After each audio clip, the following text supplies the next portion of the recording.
အားလုံးပဲမင်္ဂလာပါခင်ဗျာငွေကိုအတိုင်းအတာတစ်ခုနဲ့သုံးတင်တလောက်သုံးရှာတင်တလောက်ရှာပါငွေရှာရင်းနဲ့ကိုယ့်ရဲ့ဘဝကိုအေးချမ်းစွာနေတတ်ပါစေငွေဆိုတာပျော်ရွှင်မှုအေးချမ်းမှုတွေရဲ့ကြားခံပစ္စည်းတစ်ခုပဲဖြစ်ပါတယ်ငွေကြောင့်လူဖြစ်လာတယ်လို့ယူဆထားရင်တော့ငွေကကိုယ့်ရဲ့နတ်ဖျားဖြစ်ပါတယ်လူကြောင့်ငွေဖြစ်လာတယ်လို့ယူဆထားရင်တော့ကိုကငွေရဲ့အရှင်သခင်ဖြစ်တာပေါ့စ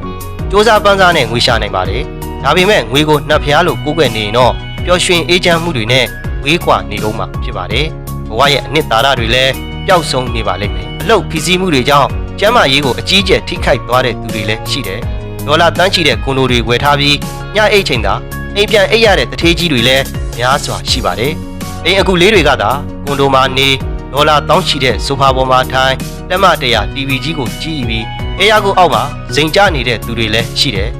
ဒီလိုပြောလို့အလုတ်မစ조사နဲ့လို့မဆိုလိုပါဘူးလူမှန်ရင်အလုတ်ကိုလုပ်ရပါလိမ့်မယ်ဒါပေမဲ့အလွတ်အကျွံကြီးဖြစ်သွားရင်ဘယ်အရာမှမကောင်းပါဘူးဘလောက်ပဲကို့မှာငွေကြေးတွေချမ်းသာနေပါစေမကျမ်းမာရင်တော့ကျမ်းမာတဲ့သူစင်းရဲသားထက်တောင်အောင်မှဘဝကပူဆိုးပါလေ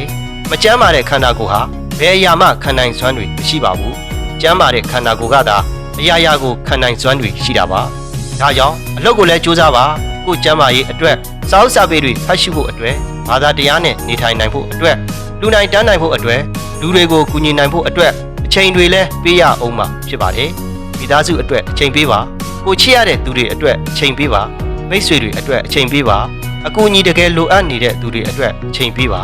ဒါဆိုရင်ပိုက်ဆံလဲချမ်းသာစိတ်လဲချမ်းသာပြီးပျော်ရွှင်အေးချမ်းတဲ့ဘဝလေးကိုပိုင်ဆိုင်ရပါလိမ့်မယ်လူမှန်ရင်အလုပ်လုပ်ပါငွေရှာပါမဆုံးနိုင်တဲ့လောဘရဲ့အနောက်ကိုလိုက်ရင်းနဲ့လမ်းပြောက်သွားတဲ့သူတွေမဖြစ်ကြစေဘူးဒီဗီဒီယိုလေးကနေတဆင့်အသိပေးလိုက်ပြရစီလားခင်ဗျာနားဆင်နေတော့စာပေချစ်သူတဦးတယောက်ချင်းစီတိုင်းကိုအထူးပဲကျေးဇူးတင်ပါတယ်